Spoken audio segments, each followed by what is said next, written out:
I never did anything to harm my daughter or my granddaughter. The test is about to begin. Please remain still. Oh, man. Casey Anthony's Parents, the lie detector test. Watch now, only on A&E. And watch next day on the A&E app. Luxury is meant to be livable. Discover the new leather collection at Ashley with premium quality leather sofas, recliners, and more, all built to last. No matter how many spills, scuffs, or pet-related mishaps come its way, the leather collection at Ashley is made with the durability you need for the whole family. Shop the new leather collection at Ashley and find chairs starting at $499.99 and sofas at $599.99. Ashley, for the love of home. You can support this podcast at patreon.com/partnersincrimemedia. Madison Reed is revolutionizing the way women color their hair with gorgeous, salon-quality, multi-dimensional hair color delivered to your door on your schedule. My schedule. Join the hundreds of thousands of women like me who have tried and loved Madison Reed. Loved it. Visit madison-reed.com and get 10% off, plus free shipping on your first color kit with promo code CRIME. That's madison-reed.com and promo code CRIME. Hey, Kevin. Yes. I have a compelling reason for our listeners to try out their subscription to Stitcher Premium right now. Okay, what is it? This week on Stitcher Premium, you and I dropped one of our Married with podcasts. Right. Yep. You made me cry on purpose. Well, you were already crying. Yeah, but you poked the bear. I just twisted the knife a little bit. You did. So if listeners, you want to hear me cry on our amazing advice show. Actually, you can't actually hear her cry. Married with Podcasts. Go to StitcherPremium.com/crime and use the promo code CRIME. At checkout, you'll get a free month of Stitcher Premium. You'll get our exclusive Stitcher Premium show, Married with Podcast, plus additional content and week-early ad-free episodes of These Are Their Stories and HGTV and Me, and tons of other stuff from the real, legit podcasters on Stitcher Premium, like the folks who brought you Missing Richard Simmons and Katie Couric and Mark Maron, Comedy Bang Bang. Yeah, good people besides just us. But you should use our promo code because then we get credit for your subscription. So go to StitcherPremium.com/crime and use the promo code CRIME at checkout for a free month. And you too can listen to Kevin making me cry.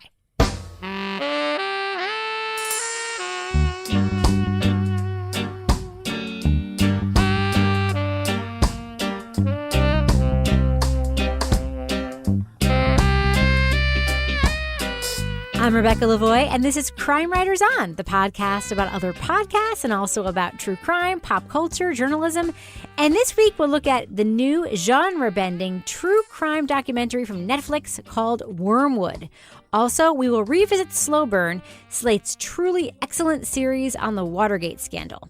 So joining me now to get all that done is my true crime co-author, real-life husband, and fellow Married with podcaster and host of These Are Their Stories, the Law & Order podcast, Kevin Flynn. Hello, Kevin. Hey, Rebecca. Sorry, I forgot to crack my beer.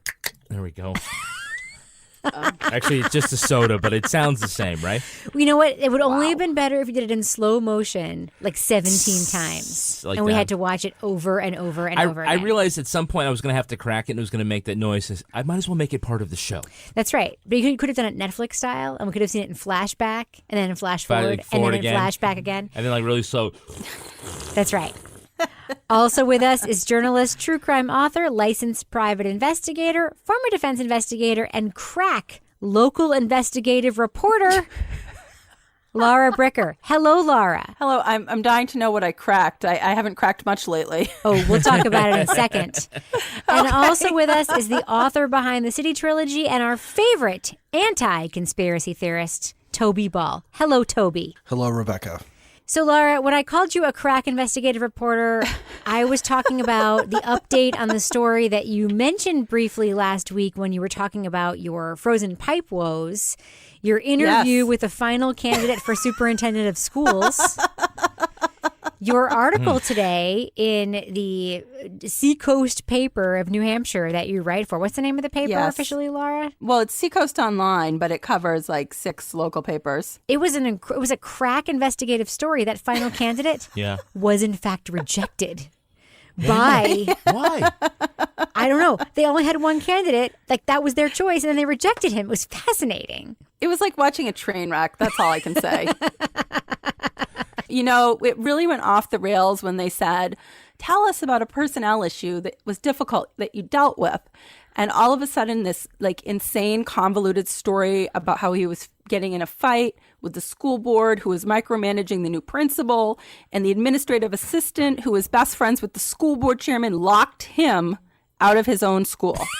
Whoa. And I was sitting in the audience as a reporter, just taking notes. And I was like, stop talking. Stop talking. Stop talking. Why are you telling this story? Just tell them about the disgruntled school nurse and how you resolve that. That's what they're looking for. Oh. Yeah. Yeah. So it was, and I had to wait. I actually had to wait like 2 hours to get the word that he was rejected. So in my sleeping bag coat, I had to sit out on the little bench with the custodians who were cleaning because it was pretty late at night. And yeah. Yeah, well, I'll tell you this, Laura. I came to work this morning in my big statewide newsroom and opened up the wires, and I saw Town of Exeter rejects its only school superintendent candidate. Hey, it could have been worse. You could have been arrested and kicked out for with speaking the up. byline, Laura Bricker. And I was like, man, that's Really? my co-pod. Yeah, your byline was right on I there, got Laura. picked up. That's hysterical. It was a big story. Congratulations on breaking that big news, Laura. We really appreciate it. Well, it's a hard thing because I was, in fact, the only reporter there. So, somebody had to do it. Yeah. Somebody did have to do it. Toby, how has your week been? Yeah, it's been fine. I don't really there's not been a whole lot going on. Watch some football. Yep. Don't have any, good stories. Did you roll Tide with the Tide, Toby? It's funny because my in-laws and my wife are more Auburn. Yeah. Because they're from Alabama, right? Yeah. So if you're in Alabama, you're either Alabama or Auburn, and they're Auburn. So, We don't know. They couldn't both lose. We don't know. We have no idea what you're talking about. You don't know about Alabama and Auburn? No, not really. It's like Yankees Mets. Right. Yeah, it's kind of like that. Yeah. Like if you don't live there, you really don't care. It's kind of like Yankees, Red Sox, Ohio State, exactly. Michigan. If we have Twitter followers from Alabama, maybe you could inform Rebecca. Well, we have a little something. We have some news about Studio C, Kevin, right here in our basement. Nice. What is that news? Well, we had a really great Patreon sponsor who sponsored us at the premium level. Very premium the level. Very premium level. And you recall that, and it's Jen. And Jen was really great to us. And so for sponsoring us at that level, she got to name the studio. And it had previously been Square Egg Studio. And so she came up with the name... The Podcast Hall of Justice. Podcast Hall of Justice. Yep. And she did that for a couple of months, and we really appreciate it. But not everybody can afford the premium level. Well, I can't afford the premium level. Yeah.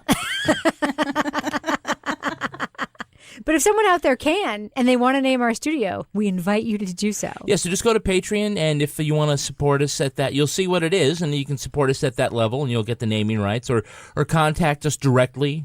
You can email us at crimewriterson@gmail.com. It's less than your car payment. Yeah, there was actually a lot of interest the last time that the naming rights went up. I know. And Jen was first, and so again, thanks, Jen. We love you, and she's still supporting us. Yes. At Patreon, and you don't have to support us at a high level. You can just throw a couple of bucks in the jar every month. We appreciate it really does. that. Actually, honestly, Patreon is what pays the bills around here. It really does.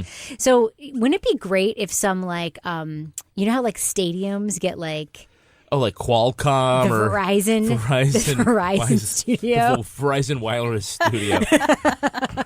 Well, there was somebody that emailed, and we never really got far because Jen had already sort of taken it. It was like, I have a client who's interested, and we never sort of found out who that was. It could have been anybody. Is it BMW? Oh God, I don't think BMW wants to sponsor our studio.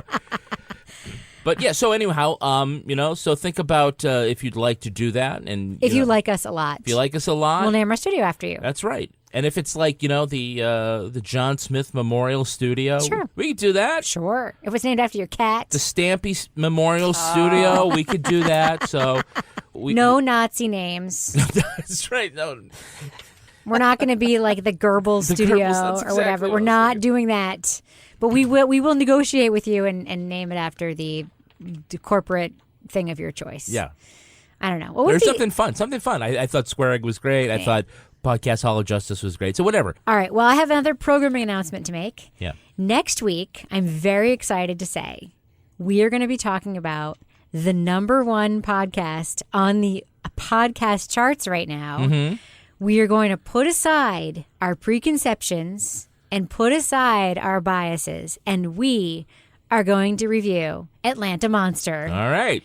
which features an old friend of the show, Payne Lindsay, and his podcasting company. So we'll probably talk about other stuff too, but we are going to be talking about that next week. Right. So there'll have been 2 episodes out. I hope so. There's only one now, Yeah. so it's not quite enough to review. So, but we're going to listen to it, guys. We're going to do it, and we're going to talk about it. We're going to, like Okay. George I already Michael's. listened to the first one. Yeah, I'm ready. It's a true crime podcast, and it is the most popular podcast in America. I think it deserves our attention. I think so, too. It would be weird if we didn't talk about it. No, I hope it's either really great or really shitty. Because if it's mediocre, it's not fun to talk about. Well, the case is interesting no matter what. Mm-hmm. It really is. All right. Well, I do want to kick off the show by revisiting a podcast we have talked about before, but that continues to really push along and is also, by the way, in like the top 10 podcasts in Is America. it Phoebe's Fall? No, it's not. It is truly, truly great. It is Slow Burn from Slate. This is an historical story of a political nature.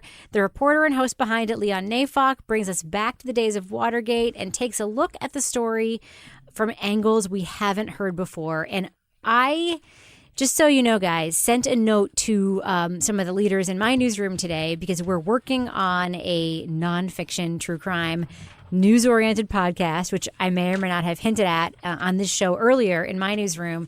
And I sent a link to Slow Burnout saying basically to everyone who's going to be like working on this project, editing it, whatever, listen to Slow Burn. Because I just think that the work that they're doing over there at Slate on Slow Burn is so extraordinary. So I just want to talk about the last couple of episodes. I think we talked about it, 3-4 weeks ago, Yeah. something like that. So the last couple of episodes, there was an episode called True Believers, and then there was an episode that came out this week called Rabbit Holes. Mm-hmm. Now, True Believers focused on the people surrounding Nixon, who were like Nixon supporters, for whom whatever came out, it didn't matter. And that episode for me opened with a very interesting scene where Leon interviewed a reporter who was reporting on the story at the time, who went to a bar in Queens and talked to some guys. And their take was basically, I don't care what he did. Let's just see what kind of president he could be. Just let him do his job. Anyone feel like that's relevant today or familiar? What does everyone Yes. think about that scene? Laura, go ahead. Yeah, I mean, it's hard. I mean, I don't want to get too to it, but I actually wrote a few notes down as I was listening to this one, and one of the ones that I highlighted was the liberals who want to take down the president, and I was like, is this like deja vu? I mean, it's really just crazy, the parallels between what's going on now and what's going on then in terms of the rabid level of support, no matter what happens, which is something we've seen then and we're seeing now. So it's, you think you'd learn from your mistakes, but I guess not. Laura, what did you think of the idea? I mean, one of the things that struck me as really interesting about that, the use of that story and that reporter in particular. And, I'm on a Slate podcast, so I have a chance. I actually podcast with the editor of Slow Burn. So the day I listened to that, I actually talked to him. And what I said to him was like the amount of restraint that this show is using in not directly making those ties. Like, it's not saying to us, the audience, hey, pay attention to this. It's just like what's going on today. I actually find that like really, really refreshing. It like frees me to actually hear the story and hear what's going on. Are you having that same experience? Yeah, I mean, I am impressed that, and I think that it's making it a stronger story because they're telling the story of what happened then. And, certainly if you live now, you can draw some pretty easy comparisons. But the way that they're telling it and that they're not getting caught up in the direct comparisons and they're really focusing on what was happening then, who was involved. I love the couple that was like, they were both investigators and kind of following the progression. Was it Mark and Mindy? Not Mark and Mindy. Mark and Mary. Yeah. And listening to the evolution of this story from when they first got involved with it and her family was upset with her for taking part. And then as more information came out, they were kind of like, yeah, okay, we understand what you're doing. But it's just an incredible story. And it's, for somebody that didn't live during that time period, it's certainly a story that, stands up and is still extremely fascinating and compelling listening to it now. Yeah, so Kevin, that True Believers episode featured a couple of people that we still know, or like in our lifetime knew. And one of the ones that stuck out to me was Fred Thompson. Well, that was sort of his, I don't want to say claim to fame. I guess it was. I mean, that's where he, came onto the national scene, was from Watergate, and then he became an actor, and then he became a politician, and then became an actor again. It's interesting because we have these people that sort of, bounce in and out of the national spotlight and come into this story in different ways. And like you were saying about like how much restraint is used by Leon. I give him a lot of credit because I think in the first episode there was one time he said, well, this is just kind of like today in Trump and blah, blah, blah. And the rest of the time, now, he hasn't overtly done that. He has pointed up a couple of things and just sort of left them there. Like the one was like, imagine if there were a tape that showed exactly what the president did. The president committed a crime. Wouldn't you want to hear that tape? Yeah. But other than that, it really has sort of restrained itself from the very easy punch of Trump bashing. So it isn't that, and it doesn't cloud the story and, all of a sudden make it like super partisan. They do talk about like, what happened when the Republicans got involved, what the Democrats thought. And so it does sort of report on the fact there was a partisan divide in the 70s about Watergate. Right.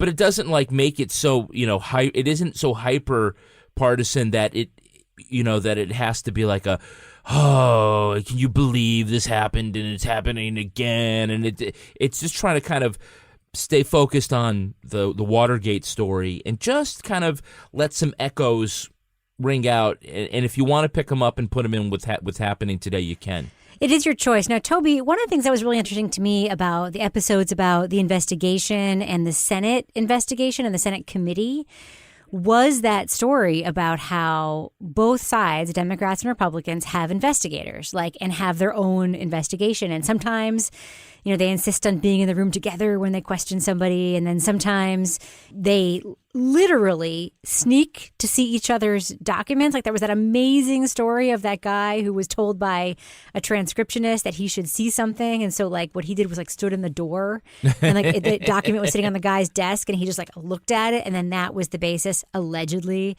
for him basically blowing up the whole Watergate thing. And then to this day, this bickering about whether or not he did it or the other guy did it. Who got Alexander Butterfield to say Yeah. So, Toby, what do you think about this look at this political infighting, even when it came to the investigation, in the Senate, that there was also this partisan stuff on in the investigative level? How do you feel like that they're handling this on Slow Burn?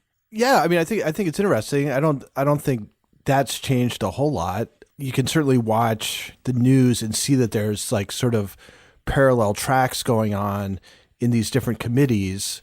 Most recently, Dianne Feinstein released the testimony of the guy who commissioned the Russian dossier after Charles Grassley had kind of, did he subpoena him? Or I can't remember exactly what he did, but did something mean. Yeah, I mean, I think that's, for better or for worse, the way it's supposed to work, right? Is that each side goes after what its interest is, and hopefully between the two you come to the truth. I mean, I think the problem, of course, is that when it gets heavily partisan, one side is trying to prove guilt and the other one's trying to obfuscate or misdirect. Right. Back then it wasn't quite as clear cut, I guess.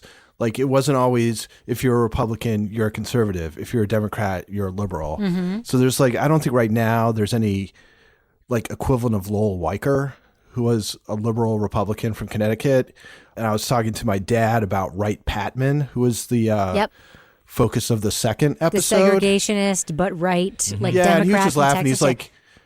He's it was kind of interesting that he was kind of put out as, it sort of hinted that he might be kind of a liberal hero. And he was just Wright Patman was, liberals didn't have any love for that guy. Yeah. He was a segregationist. Yeah. Things seem simpler now.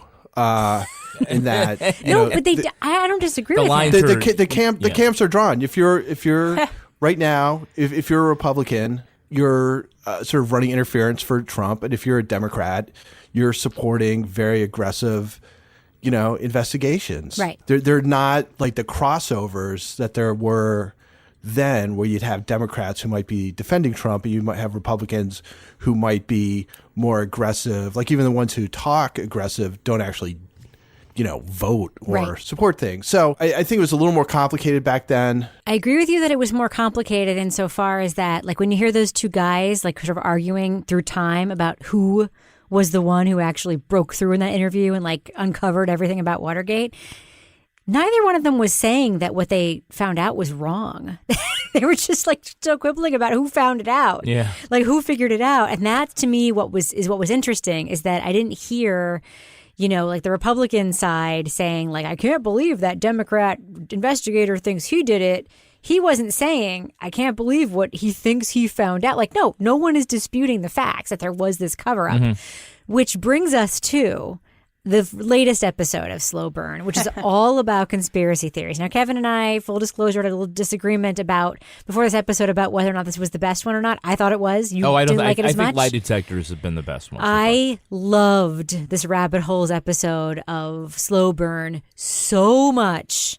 And I mostly loved it, Laura, because of our friend, Mae Brussel. Yes. Thoughts, Laura, about this woman and her crazy, crazy radio show that she had back in the day? She might not have been that crazy. I loved it.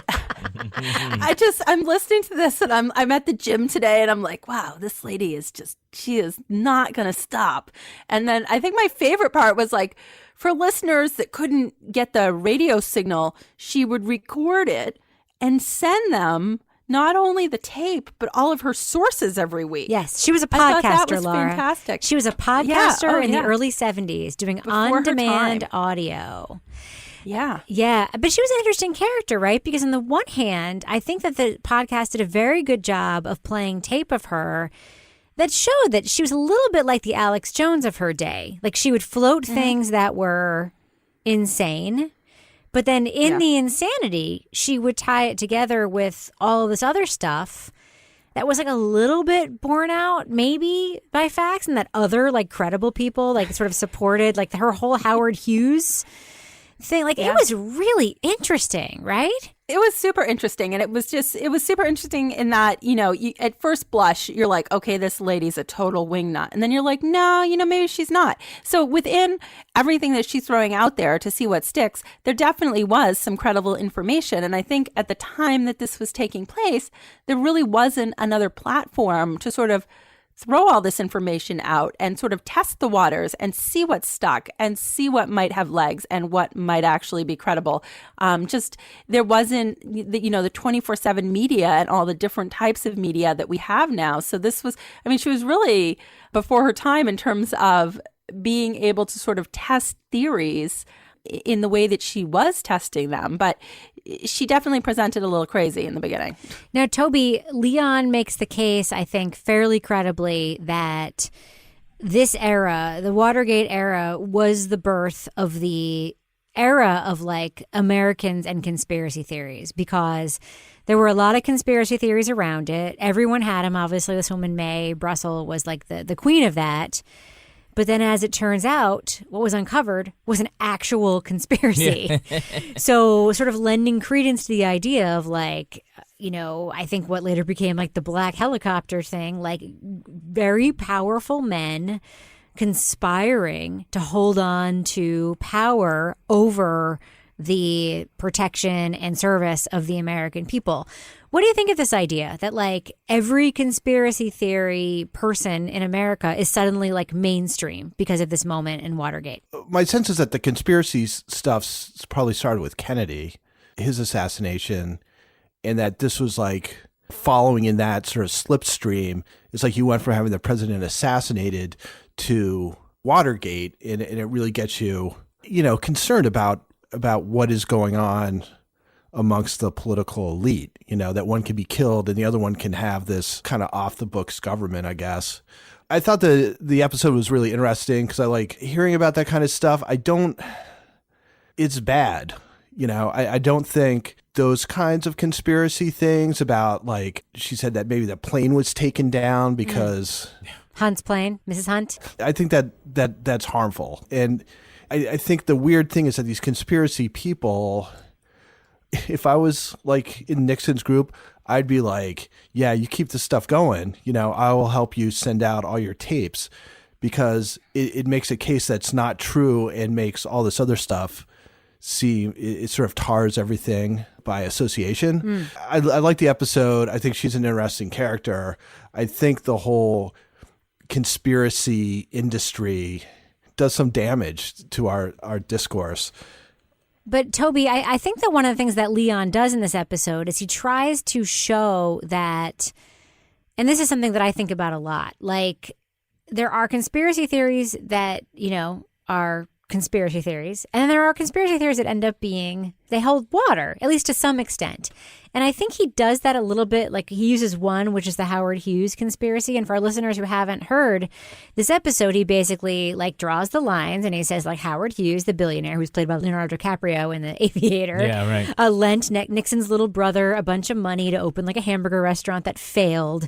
And that whole loan thing was the reason why Nixon didn't win the presidency in 1960, and that Nixon never got over it, and that his ego sort of drove him to want to find out if this loan situation was going to be used by Democrats against him again. And so that Howard Hughes was essentially like behind this all along. And this is like what the actual Senate investigator believed to be true. And Leon, I think, does a good job of saying like, I'm not saying I believe it, but I am saying there's a compelling story behind it.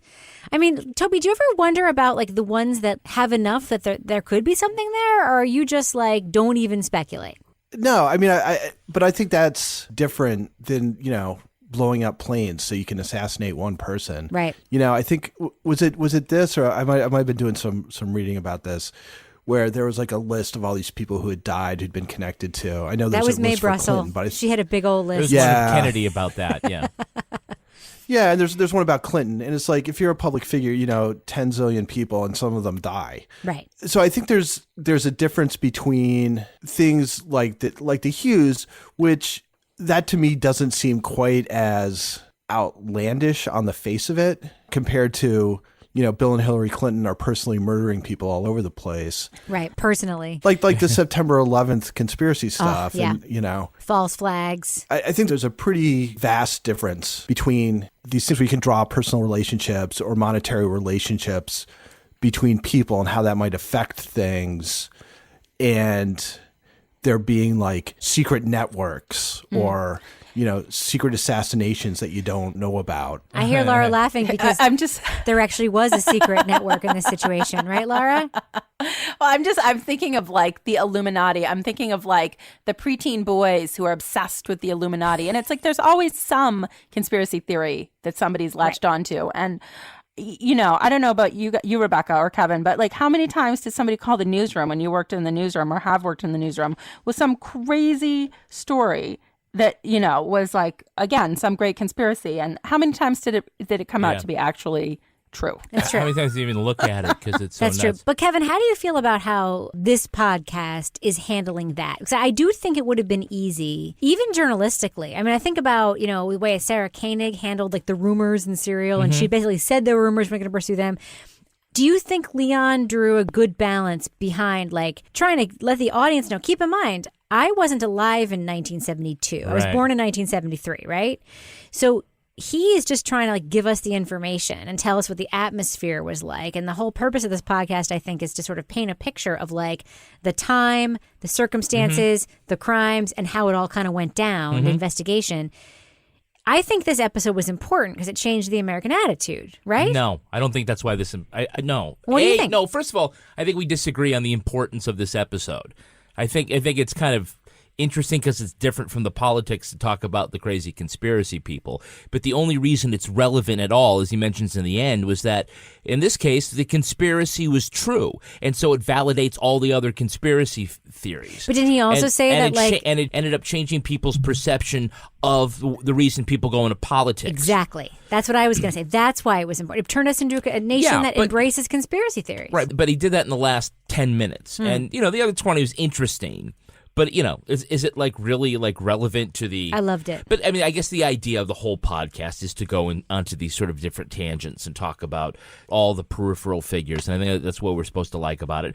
Like I said, I didn't necessarily care for this part of it. It wasn't necessarily as exciting or dramatic as the other ones, but... I don't know. It's something about the paranoia rang true with you, Rebecca. No, it wasn't the paranoia. It was the characters around the paranoia. Yeah. That Mae Brussel character to me was super By the way, interesting. is it Mabe Russell? It's Mae or Mae Brussel, which is why her fans were called Brussels sprouts. Yeah, but even if it was Mabe Russell, then I think Brussels it's Mae sprouts. Brussel. Who knows? I guess we could read the notes. You know what I kept thinking about? And please, I know that Kevin is going to start rolling his eyes and calling me nuts here, but like, this is not me telling you what I believe. This is me telling you like my perception of like a story, right? Mm-hmm. So do you guys remember like a month ago, the New York Times came out with that piece about how there is a UFO and there was a UFO investigating project that was spurred by Harry Reid from Nevada and that was actually became a Pentagon project where they were like taking all this UFO footage and actually investigating UFOs and like you have these like astrophysicists and Navy pilots and everyone saying like, no, this is actually important. It's something we should be looking at, right? And all the coverage of it, the New York Times did this like fairly earnest story about it where they basically just said like, they didn't say there were UFOs. They said, this was the project. This is how it was funded. This is who worked on it. And this was the evidence they looked at. And I'm like, okay, this is super interesting because A, secretly, yes, I totally like, I'm a kind of a UFO nut. But B, like, this is a thing that was funded, probably for different reasons. It may have been a pork barrel thing. Who knows? But you have a couple of people, namely the pilots and the scientists who are working on it, who are saying, like, this is important. This is real. We should look at it. And every single time it was covered on the news, every single time the story was mentioned, they would pan to the studio and like Savannah Guthrie or Lester Holt or Brian Muir or whatever would just start laughing. Like they would pan back from this like very like thing like this was a story and just start laughing. And they'd be like, beam me up, Scotty, or whatever. And all I could think of was like, there is some physicist for whom this is his life's work, who believes this is a thing, who's actually looking at data and video and evidence. No, I'm not saying that there actually are UFOs or not, but it's seen as like a serious case for study, and everyone is just like, whatever. That's because it's unbelievable. Right. Kind of like the unbelievable deals you get with the quality goods and groceries from Thrive Market. I want to talk about price point because, I mean, everybody already knows that Thrive Market is the online healthy eating solution. They've got a great variety of grocery products that are, organic, or you can get gluten-free, or you can filter your searches for products that are low sodium, non-GMO, no pesticides. So you're shopping your value. So they've got a quality selection. But Thrive Market works directly with their providers, so by cutting out that middleman, their prices are low. So they're like 25 to 50% lower than those other health food retailers. So I did some shopping, and I got Bragg Organic salad dressing, the vinaigrette we have? I do, yes.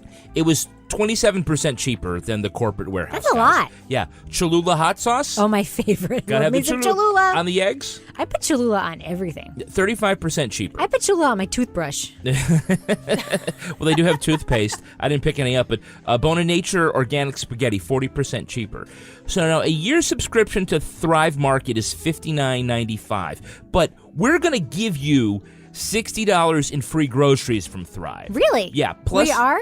We are. Wow, we're real Well, awesome. I mean, we're kind of letting they're going to. We're working give with it to 'em, Thrive. but yes, yeah, right, yeah. right. But so we are awesome. I talked to Josh. He said, "Okay, we'll hook you up." So it's $60 in free groceries plus 30-day free trial and free shipping. So if you get on and get the subscription, you're already cash positive, like right off the bat. And then you can enjoy buying all the discounted groceries that you want. They're going to ship anywhere in the contiguous U.S., and their shipping is always free on orders over $49. And the best part, at checkout, you can see exactly how much you've saved. And, it'll total it down, and it'll say you saved. Thrive will say, hey, you just saved $80. It's like a game. Yeah. You get to enjoy and really like relish your savings. But here's how they go the and next step. And you get great stuff. The next step, Rebecca, is that they tell you, you just saved $80. maybe you want to donate 10% of that to that's charity. awesome. Or maybe half. Or That's now, awesome. you don't have to, right? It shows you like you're already playing with house money, so why not pay it forward? Why not? Put it in your pocket or do something even better with If you it. don't do that, you're a monster. No, I'm just kidding. You can do whatever you want, but it's a great idea. To get $60 of free organic groceries from Thrive Market, plus free shipping and a 30-day trial, go to thrivemarket.com/crimewriters and sign up. Remember, their prices are already 25 to 50% below retail, and now they're offering $60 of free organic groceries. Go to thrivemarket.com/crimewriters. Crime Writers. What else you got, Kevin? Well, if you want sexy AF hair like my wife, Oh, my God. what you'll do is you'll go and order some hair color from Madison Reed. That's right, Madison Reed. Madison Reed is the company that's revolutionizing the way women color their hair. Now, for decades, women have had two options. What are the two options, Kevin? Well, you could do that outdated home hair color. Yep. Or you could go to the salon, which is really expensive. So expensive. Right. So the founder of Madison Reed created the product because she believes that women deserve better than just the status quo. So Madison Reed is the ultimate hair care hack. The quality of salon color, the convenience and affordability of at-home hair color, an ammonia-free formula with ingredients you can feel good about. It's true. Now, the other day in the kitchen, you did something weird. What did I do? Remember you came to me and you were like, "Run my." I ran. You touch made me. my hair. You made me run my fingers through your hair. I did. I was like, you got to touch it. It's so soft. I got to touch it. It's great. Your hair always looks great. Yeah, but sometimes it doesn't feel great. But it does after I color with Madison Reed, right? Yeah. You felt it. You know. I did. Experience beautiful multi-dimensional hair color made in Italy, delivered to your door and on your schedule for under $25. Join the hundreds of thousands of women like Rebecca who have tried and loved Madison Reed. Find your perfect shade at madison-reed.com. Madison Reed would like to honor Crime Writers On listeners with 10% off plus free shipping on their first color kit with promo code CRIME. Crime. That's madison-reed, REED.com. And use the promo code CRIME to get 10% off and free shipping on your first color kit. All right. Well, before we move on, can I just do a around the horn thing? Am I the only one who's 100% definitely going to continue listening to Slow Burn? Because I think it's so good. Kevin, Oh, no, you I keep am. listening? Yeah, I'm totally in. Yeah. Toby, are you still going to listen to Slow Burn even though we have to listen to so many other things for this podcast? Absolutely. What about you, Laura? Are you going to keep listening to Slow Burn? Yeah, no, I'm all over this. I love it, and it's really fascinating. It is. It's so fascinating. All right. Well, moving on. Netflix, one of our favorite on-demand television providers, continues to color outside of the lines with its latest true crime documentary.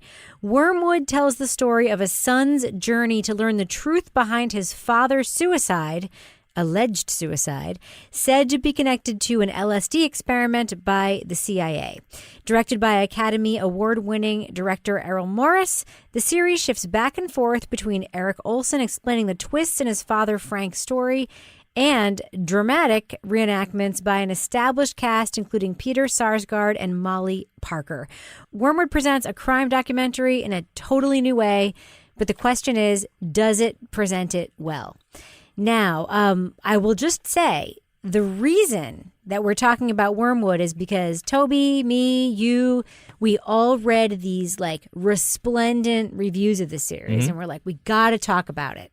We got to talk about it. Yeah, a lot of people on social media were like, get on this. That's right. And the other reason is because Errol Morris was attached to it. Right. Toby, can you give us a little bit of background on Errol Morris and why it's worth watching something that Errol Morris is attached to? Well, first of all, Errol Morris was a director behind Thin Blue Line, which is in the conversation for best true crime documentary of all time, Yep. I think. Certainly one of the most influential documentaries. So, you know, he's really established in that way. He's just a very interesting filmmaker, and he does a lot of things to innovate. He did a movie called The Fog of War, which is where he basically interviews Robert McNamara about, Vietnam and World War II and stuff. And because he wanted to have McNamara talk directly to the camera and not in that sort of weird like documentary, like looking slightly off to the side, because you can't have the camera right behind the interviewer. So he set up this thing which was kind of like a teleprompter, but instead of the teleprompter, he'd have his face be projected and talking to him. So the camera would actually be right behind where his face was projected, so that there was this sort of more intimate conversation going on. Essentially, when he makes documentaries, for the most part, they're often sort of comments on documentary filmmaking itself.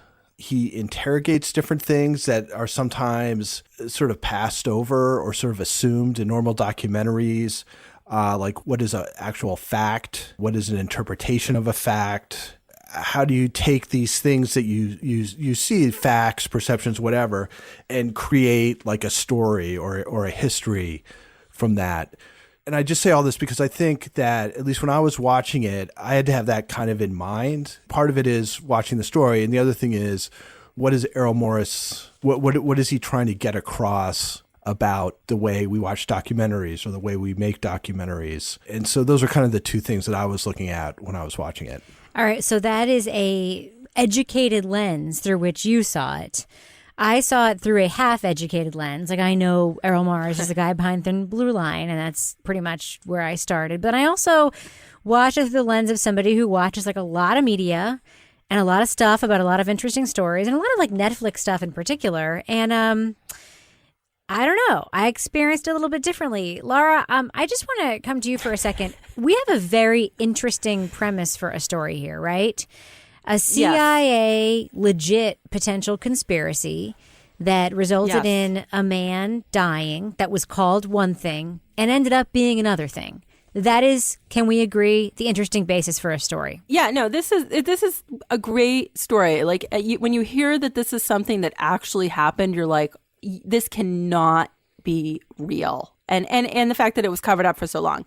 So it's definitely a story that needs to be told. And it's an important story. But I'll let you carry on.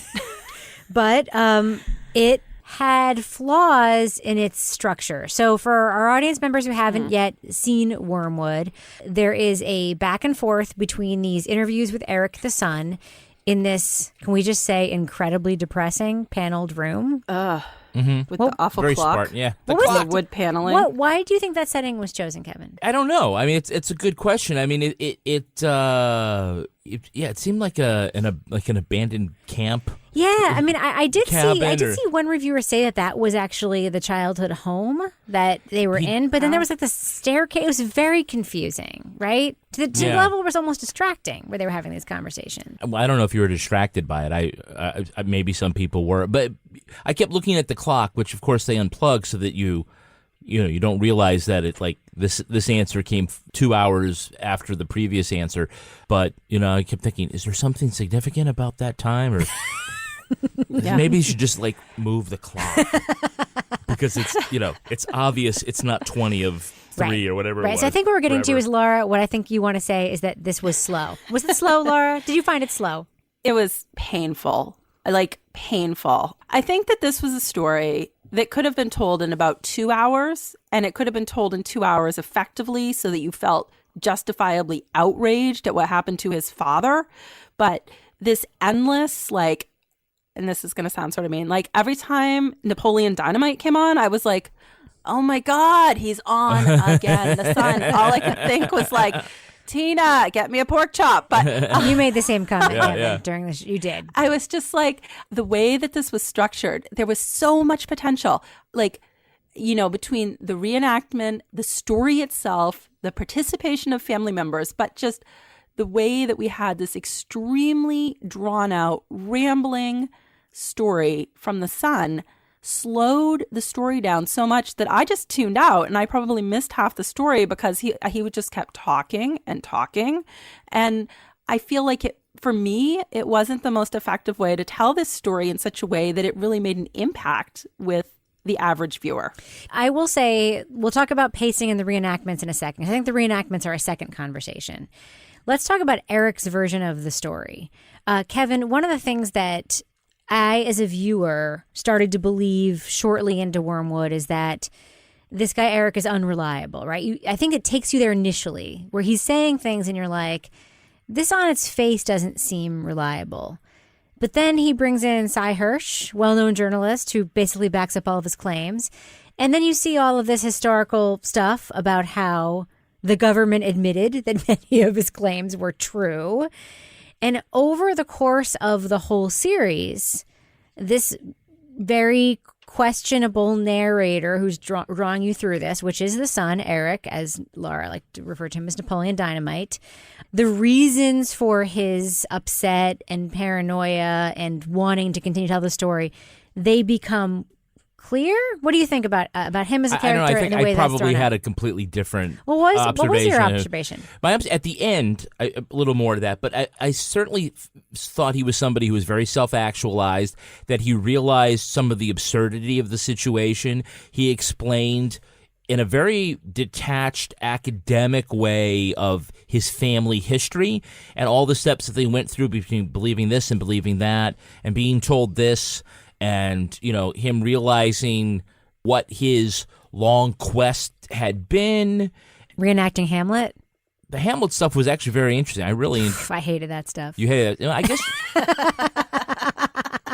I guess we see this very differently. I don't see him as an unreliable narrator other than the sense that he has unreliable information. Right. But I do think that the trick of the film is that as a viewer... you don't have any reliability information either until later. And so initially, I feel like it's a thread that pulls you through and you realize he's more credible as the story goes on, even as you find yourself getting pulled into a story that's more and more incredible. Toby, what do you think? Wouldn't you assume initially that he's crazy? And then I'm just curious what you thought initially and what you thought as the series went on. It's tough. Like, I kind of felt like in a lot of ways, it was more a movie about him than about his father. Oh, yeah. Mm-hmm. It's really focused on his life basically stalled out. A lot of people talk like he's very smart. He could do a lot of things, but he's just lost in this. So in some ways, it's this very kind of sad, depressing story about how his father died and he wasn't convinced about how and why it had happened, and how that had kind of taken over his life. And so he is, I guess he's not like a zealot, but that's really the focus. That's his focus. That's what he spends a lot of time thinking about. And you can see like he does, what is it, like collage? Yeah. He's like therapy. A Harvard-trained psychologist or psychiatrist who does this collage stuff. And it's just like it's like what you would write if you were writing a book about it. It's like he has these like fragmented notions about what happened to his father, and so that works well with the collage. So that's what he's like focused on. So anyway, I kind of felt he sort of burns with this zealotry, and then you always are sort of suspicious of people who are that like impassioned about something that maybe their judgments aren't going to be right. And I think at the end, I wasn't entirely convinced of his vision, but I think Cy Hirsch kind of backs it up. Sort of. in sort of his little, all I can tell you is, he's got something there, but if I can't tell you anymore because there's people's lives at stake. Right. And I got to tell you, like the Cy Hirsch stuff made me crazy. It was sort of along the lines of the Gay Talese stuff, like journalists from another era who like are willing to tell you they have something, but Cy Hirsch, like I'm sure he does. That's the difference. It's like he's incredible the stuff he's broken, from My Lai to Abu Ghraib. Like he's broken so many huge stories and he has so many contacts that I have no doubt that he can talk to these people. But him being on this, and also I think dealing with Eric, especially in his dealing with Eric, like it's a little bit sadistic. I think. Yeah. That to basically tell him was like, I have the answer, but I can't tell you. Yeah. And again, and I was talking about this before the ad break, it brings me back to like the UFO story, which don't make fun of me. But what if, and I'm not saying it's UFOs. I won't make fun of you. I live in the UFO capital. I know you of do. New Hampshire, And all I can okay? think of is when I see like trained, smart people who are like functioning in the world regularly, and they have an idea that most people think is like out there, part of me is like, you know what? What if they're right and the rest of us are just ignoring it because it's funny or ignoring it because it's not whatever? Think about all the things in the history of humanity that have turned out to be like science and real. Yeah. That for generations people laughed at or whatever. I kind of felt like that with this Eric guy. Like because there's a conspiracy here, but it's real. And the same thing that Eric's you could laugh it off. conspiracy was real. Yes. The CIA was doing these experiments. Right. The government apologized for these experiments. His family was given remuneration for these experiments. And what haunts him now is what wasn't said how because deep of it this goes. deal, right? The conspiracy is just not just the first level; it goes down another level, Because and as another we know, level. because what was the White House that brought them to the White House and did this whole deal? It was the Nixon White House, right? Mm-hmm. And we know what else was happening. The extent to which that administration, people in it, were willing to go to cover things up, that's kind of the subtext here, right? So let's just take the conspiracy stuff off the table and talk about style. The thing that sets this thing apart is like the Jinx. It tells a real story and then intersperses it with reenactments, except unlike the Jinx, the reenactments are done with named actors and real filmmaking techniques. So we have Molly Parker, who was in Deadwood and who in House of Cards and all these great things. And we have Peter Sarsgaard, who was in The Killing and a million other things. You can look him up if you want. And these very, very, very detailed reenactments, which I'll tip my hand, should have added a lot. Laura, what do you think of these super detailed reenactments where we would see all the stuff happening and then hear about all the stuff happening from Eric and then see it again? Well, here's the thing. A lot of times when we see these shows and when we watch true crime shows or documentaries where they have reenactments, the reenactments are super cheesy, B-rated actor, C-rated actors, and they're just kind of laughable. So at first I was like, oh, this is they have things sort of authentic from this time period, and they have actors who are actually actors. And so the actual cinematography was really good, and the actors are really good. But the part for me was that it just didn't flow. It was just kind of disjointed almost, the way that they were introduced. And I didn't really feel like it was progressing the narrative. It was just, and it had potential to work. It just, the way that it was actually used didn't actually move the story along for me. Yeah, I agree. I feel like the reenactments were just showing us exactly what that guy Eric was saying. It wasn't actually showing anything different than what he was saying. And the other thing they did, Toby, and you pointed this out to me, was they tried to show the psychedelic LSD experience in these reenactments. And that didn't work for you, Toby? That was horrible. It's always horrible. Anytime somebody's trying to do, wow, he took LSD and this is what he experienced that I'm going to show you on film, it always sucks. Reefer madness. So, I mean, there's so many examples, but Easy Rider and, it's just never, it never works. What did you think of the reenactments in general, Toby? I felt like there were too many of them. I mean, I think what he's getting at, and maybe I'm wrong, but that, usually when you see these true crime documentaries, there are these reenactments and often they're out of focus or they're just super general, right? It's like two people arguing in a living room and then one hits the other one with a lamp or something like that. And so instead of doing something kind of general like that, it's okay, this is super specific. It's she poured 3 cups of coffee. The martini recipe. Yeah, shaking the gin martini for 5 minutes. Until your hand gets cold. It was like Steve Martin in Dead Men Don't Wear Plaid, where he poured coffee for a whole 2 minutes. But then it's so there was one scene where I was like, well, where the hell is this coming from? And then they read back this transcript about it, right? Yeah. And so I think it makes it's so specific, you do start to question what if this is based on transcripts or some kind of established quote unquote fact, and how much of this is his sort of vision about the way things may have happened. And I mean, I think that's kind of the point, is to sort of make you think about that stuff, because I think often these visuals, these reenactments kind of blow by and you don't think about them at all. It's just oh, so this is sort of a generic version of what might have happened.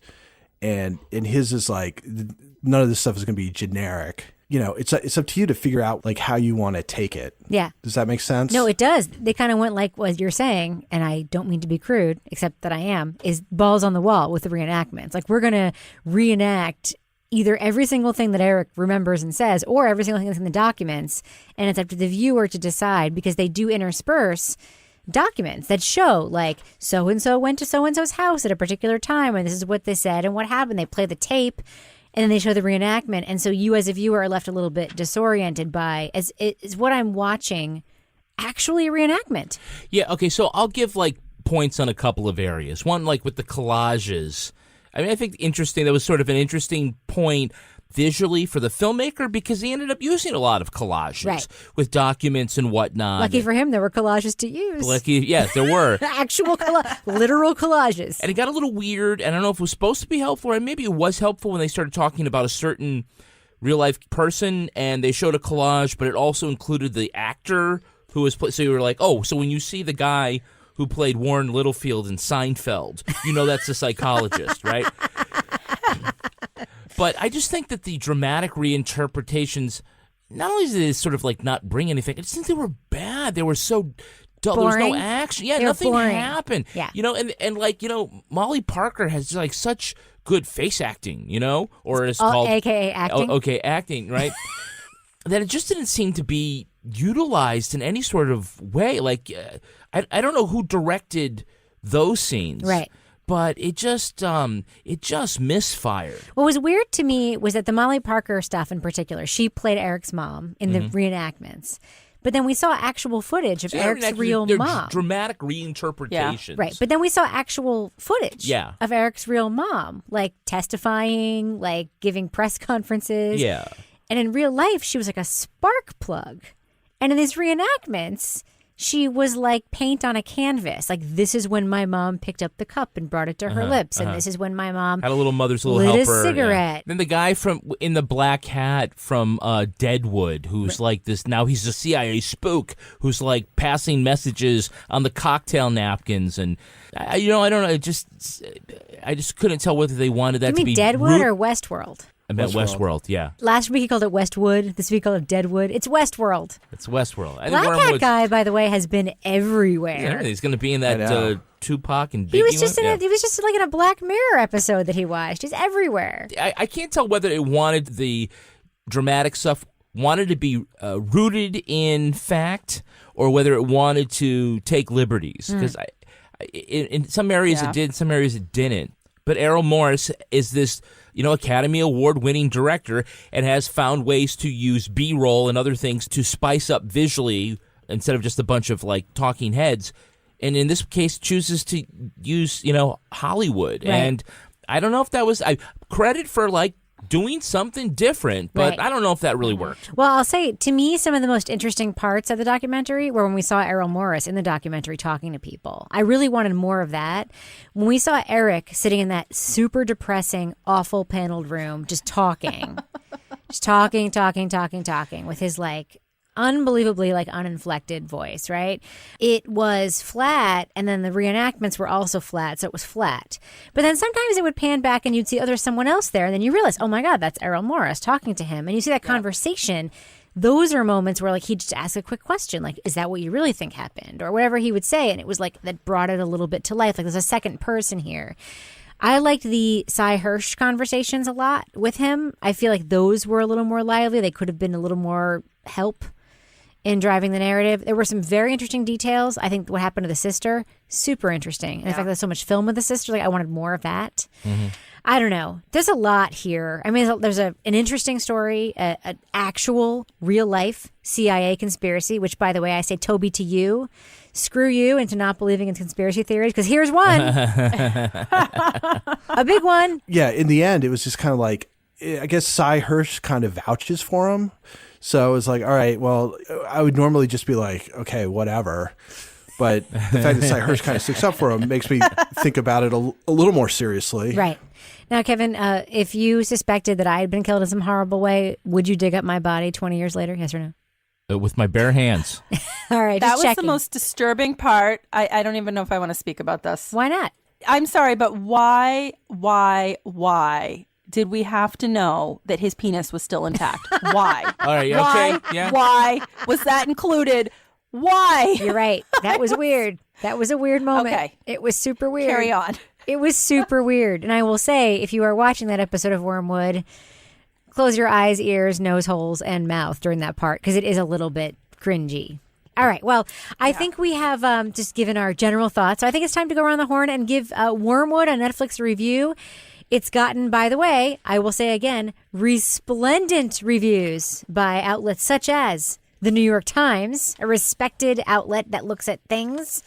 But I think what this panel has to say is probably more important than what the gray lady has to say. So, Laura Brigger, I'm going to start with you. Thumbs up or thumbs down? Would you recommend to our listeners that have not yet checked out Wormwood? Should they? Thumbs up, thumbs down? 3/4 thumb down. So I really wish we had thumb sideways still. Sorry, Patrick. But, I didn't like the way this story was told. And that's why I give it a thumbs down, because it really should have been 2 hours long. It didn't work for me. But at the same time, it's a really important story to be told. So I don't want to totally discredit that part of this. I'm going to say between thumbs sideways and thumbs down. That's like a new area for me. Toby, what about you? Thumbs up or thumbs down on a Wormwood from Netflix? Yeah, this is a tough one for me because I think there's a certain type of person who would find it really great and compelling. And I thought of that at some times, but it's so long in ways that it doesn't need to be. And so I give it sort of a moderate thumbs down. I'm going to give it, as Roger Ebert, God bless his soul, would say, thumbs down, way down for Wormwood for several reasons. One, I agree. It's an interesting story that could have been told in a 2-hour film or a 2-part documentary. I think some of the filmmaking techniques were interesting. I think the obsession with fathers and sons, I'm sorry. And I'm sorry for those who continue to write me tweets and emails about this to my personal email account now. I get it. Fathers and sons. It's an interesting narrative. The angst that sons have when their fathers are gone. We know Luke Skywalker, Joseph Campbell, the hero's journey. We know it's a thing. Enough. This was an interesting story about a government conspiracy that killed a man that did not need to be told through this endless lens of this obsessive son. Either tell the story about the obsessive son or tell the story about the conspiracy. Pick one. Don't make it 74 hours long, which is how it felt to me when I was watching this. It got to a point in watching this documentary where I had seen Peter Sarsgaard and Molly Parker, actors I love, sitting around a kitchen table. All I could focus on is that in the reenactment in the 50s, there was a syrup canister on the table. And I just kept turning to Kevin and be like, wow, there was a time in America where people felt like there had to be syrup out all the time. It obviously wasn't holding your attention. It was all I could do. It was all I could do to let you hit play on the next episode. I hated this show. I was the same way. I'm glad. I hated it. 3/4 thumbs down is bullshit, Laura. 800% It was like going to the thumbs down. dentist. I'm sorry. It was like going to the dentist Hated without it. gas. And it felt masculine and weird to me in a way I did not like. I hated it. Kevin, what about you? I guess I hated it for like completely different reasons. You can hate it. You can do whatever you want. I don't know. Your anti-father-son rant It is a wasn't little done well. Yeah. No, but here's the thing. No, but No. but there's Can I a clarify? legitimate Can I clarify? literary parallel But it wasn't done to well. Hamlet. But it wasn't done well. I don't know if you need to see Laurence Olivier over and over Exactly. again. But it wasn't done well. But the idea of the son trying to avenge the father's murder, and there's something rotten in the state of Denmark. Those are all great parallels. Not to be hit on with a hammer on the head like 750 times. Or between the eyes and tossed through a window. You know, we were just talking about on Slow Burn how they never actually say, this is just what's happening in America today. Yeah. Well, in my review, which I will give now, is I'm a thumbs down. I really wanted to like it. I thought that the actual story itself was interesting, but it just misfired in so many different ways. And I think, I can't necessarily back this up, but I think if you were to throw somebody out a 10th floor window, mm-hmm. I think that they would survive if they landed on a Casper mattress. Oh God, that seems like a claim. It's the Casper mattress people and their legal team. Yes, will not back that up, and we shouldn't either. In my heart, don't back that up. You cannot prove that that's wrong. It's true. That if you were to fall and just be captured in that wonderful Casper mattress mm-hmm. that soothes cradles and cradles your natural geometry. It cradles your natural geometry. You just might go foomp and fall asleep, and those CIA thugs would be like, well, we tried. We tried. But you cannot argue with Casper mattress, especially now when they have 3 models, the original Casper, the Wave, and the Essential. Casper mattresses are perfectly designed to cradle your natural geometry. And save you from a... Even when it's been buried for 30 years or whatever. Oh, my goodness. But really, Casper mattresses have the breathable design that helps you sleep cool and regulates your body temperature throughout the night. Delivered right to your door in that little box. You say, hey, man, how did they get that How did a big mattress come in a box? It's part of the secret. It is. And, if you purchase it, you get Casper's 100-night risk-free sleep on it trial. You remember, you do spend 1/3 of your life sleeping, so it should be comfortable. That's conservative. 1/3? Yep. Oh, yes. Well, the point brought home because the Casper mattress we have is in our teenage son's room. And he's going to be away for a couple of months. I'm thinking we may want to relocate. Can I tell you a secret? Yeah. That's just weird. I will sometimes, I don't know if you know this, go and take naps on our son's mattress. It's so much more, so much better than ours. It is so much better. Is he going to listen to this podcast? Nope. Start sleeping ahead of the curve with Casper. Get $50 towards select mattresses by visiting casper.com/crime and using crime at checkout. That's casper.com/crime. Use offer code crime for $50 off your mattress purchase. Terms and conditions apply. What else you got, Kevin? It was interesting how Frank couldn't get himself out of that close shave. What? It was. Do you know where this is going? I kind of think I do. You kind of think you do? Well, speaking of great close shaves, that's why I love Harry's. Harry's is all about a great shave at a fair price. And they won't push you out a window. No, they won't. You will not be defenestrated. Yes, defenestrated. I said that right. Yes, you did. Right. Congratulations. You will not be defenestrated by Harry's, which is why over 3 million guys have switched to Harry's. A good shave comes down to good blades because Harry's owns the factory. They're able to deliver amazing quality blades for just $2 a blade compared to $4 or more you're going to pay at the drugstore. And all of their products are backed by a 100% guarantee. Now, Harry's is so confident that you're going to love their blades. They're giving you their trial shave set for free. Free. When you sign up at harrys.com/crime, you just pay for the shipping. So to claim your free trial offer from Harry's today, it's a $13 value for free when you sign up. Just remember, you just have to cover the shipping. It's a weighted ergonomic razor handle, 5 precision engineered blades with a lubricated strip and trimmer blade, rich lathering shave gel, and a travel blade cover. Now, to get your free trial, again, you go to harrys.com. That's Harry's, Harry. S. I don't know, shave, people might think HAIR. No, that's right? Harry's. Yeah. It's Harry's. Harry's. Harrys.com/crime. Crime. Right now, that's harrys.com/crime. And they won't defenestrate you. Now it's time to move on to a favorite part of this podcast, a little something I like to call the crime of the week. It's probably not that unusual that when police in Cartersville, Georgia, broke up a late-night party, they found a small amount of Mary Jane, a.k.a. marijuana. What is out of the ordinary is that the cops arrested more than 5 dozen people for it. Officials say that when no one fessed up to owning the less than 1 ounce of weed, patrolmen arrested all 63 people at the party and charged them with possession of the same bit of marijuana. They reasoned since the pot was within reach of everyone, they were all legally in possession of it. They were all in possession of it. All of the young partygoers are between 19 and 25, and many complained to the press they didn't have money to make bail. The Georgia NAACP is investigating the arrest, saying there are racial components to the cops' actions. They're raising money for the defense, which will probably be, seriously, this belongs to everyone, less than 1 ounce of marijuana. So while the 63 people are standing together, you just know that 62 of them are super pissed off at one of them, right? It's like the reverse Spartacus. Yeah, so here's my question for you guys. Laura Bricker, it looks like the whole crowd has to pay for the actions of just one person.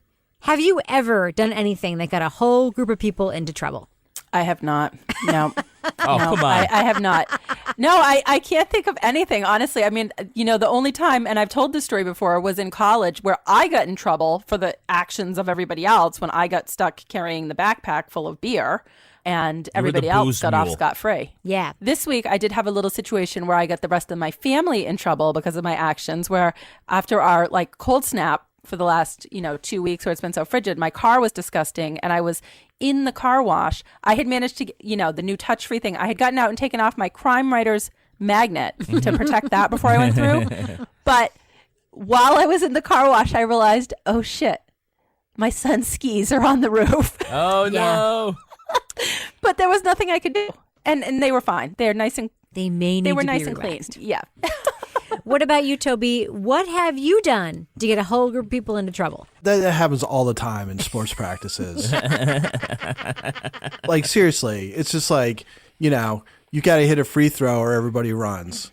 You've got to do this or everybody runs. What the hell was that? Everybody run a lap. So it sounds to me like a little bit of humble brag. Toby's telling us how athletic he is. It's happened to him so many times. It's all those other guys that missed the layup. I got to tell you, this has never happened to me where like I've done something that's gotten a whole lot of people in trouble, but I'm a mom, right? Mm-hmm. And so I have to read all of like the field trip rules. Mm-hmm. And the thing that I've noticed, because we have a junior in high school and a freshman in high school, and the freshman year is the year that like they go on the trip to Washington, D.C., that list of rules gets longer every time, which means that one kid made it suck for everyone. So this year, Henry went 2 years ago. This year, Teddy went. And one of the things in the list was children must wear pants at all rest stops. So there was that one kid. You just know it. And we have photos, and it's your kid. No, it's his friend. What about you, Kevin? I'm trying to think of it. There were probably a couple of times at work where there was some kitchen infractions that were... Stealing yogurts? Leaving dirty dishes in the sink? So, yeah, something like that caused a freak out. I'm going to go back to when I was in high school. I was a freshman, and we had Latin class with Sister Agnes. Uh-huh. On the chalkboard, there were like a couple of like Latin declensions or whatever. You do like different verbs. And somebody, which would have been me, wrote, because it sounded like Latin, penis erectus on the chalkboard. And everybody got a homework assignment. Wow, that's all they got? It wasn't, well, I don't know if it was enough for detention. Sister Agnes was nice. Sister Agnes was about 107. And it was like the kind of thing where you thought, you know what? Nice, Kevin. We might be able to get away with this one. Because she might not know what penis erectus means anymore. No. We also had a history teacher, and her name was Sarge. I don't even remember what her name was, Sister whatever it was, but everybody was Sarge. You would not look sideways in that class. Yeah. Sit up straight. Oh, my God. But Sister Agnes... Well, right, the next year they moved her over to the attendance nun. You are doing so much PR for the Catholic school system right now. Good for you. All Good right. for you. That's right. All right, Laura Becker, before we wrap things up, is there a cat of the week this week? Yes. This week, we are taking one from our Crime Writers on Facebook discussion group file. We have a big album going there, people nominating their cats, dogs, bunny rabbits, chickens. But this week, it is Gus. He is a tripod Siamese. What he lacks in legs, he makes up for with his huge personality. He is owned by, I don't know if this is the real person's name, Rue Kerr, but he's sitting in the Charlie Brown's, like where Lucy is always sitting behind the little thing and she's giving advice for 5 cents. Yeah. Yes. So Gus is sitting in a little box with a sign that says bites 5 cents. Nice. So Gus sounds like an asshole with 3 legs. he's raising money for a fake leg or something with his 5 cents. I don't know. All right, Laura Becker, if people want to submit their pets, cats, dogs, iguanas, birds to you for cat/pet of the week, how can they reach you online? At Laura Bricker. And Toby Ball, if athletes of all stripes want to humble brag with you about how they got the whole team in trouble and had to take a lap, how can they find you on Twitter? I'm totally not interested in that shit. All right, if they want to tweet to you about how conspiracy theories are BS unless Cy Hirsch backs them up, how can they reach you online? They can reach you about that stuff at Toby Ball NH. And Kevin Flynn, if listeners want to reach out to you and commiserate about Catholic school experiences, how can they find you? I am at Kevin P. Flynn. And you can find me on Twitter and Instagram at Reb Lavoie. You can also check out my other show, HGTV and Me. You want to check out this week's episode because it's all about ugly Americans on House Hunters International. You can tweet to our show at Crime Writers On, join the fine folks at the official Crime Writers On Facebook discussion group, or leave a comment on our regular old Facebook page. Go to our website, sign up for our newsletter, subscribe now to get exclusive ad-free content from our team at StitcherPremium.com/crime. You'll get a free month if you use the promo code CRIME, and you'll also get Married with Podcast, our secret show, only available on Stitcher Premium. If you love the show or any of our other shows, please tell a really smart social media connected friend about it. And if you haven't already, leave a review on Apple Podcasts. It makes a huge difference. Our theme song was performed by Rocksteady Freddy and the New York Ska Jazz Ensemble.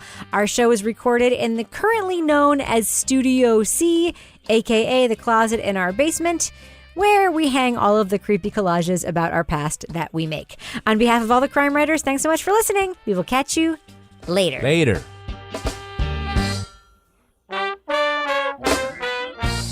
Now, for decades, women have had two options. Keep it or it. Oh, wow.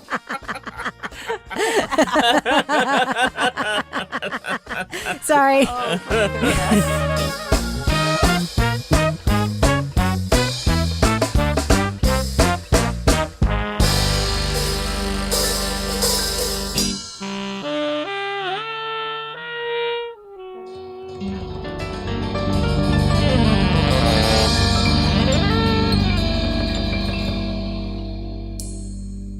Partners in Crime Media.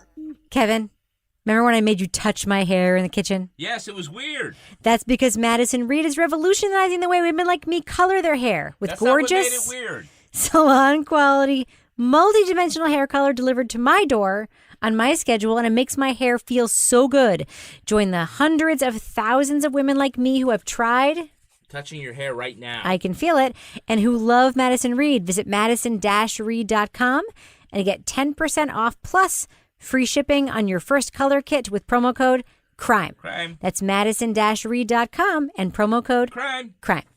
Luxury is meant to be livable. Discover the new leather collection at Ashley with premium quality leather sofas, recliners, and more, all built to last. No matter how many spills, scuffs, or pet-related mishaps come its way, the leather collection at Ashley is made with the durability you need for the whole family. Shop the new leather collection at Ashley and find chairs starting at $499.99 and sofas at $599.99. Ashley, for the love of home.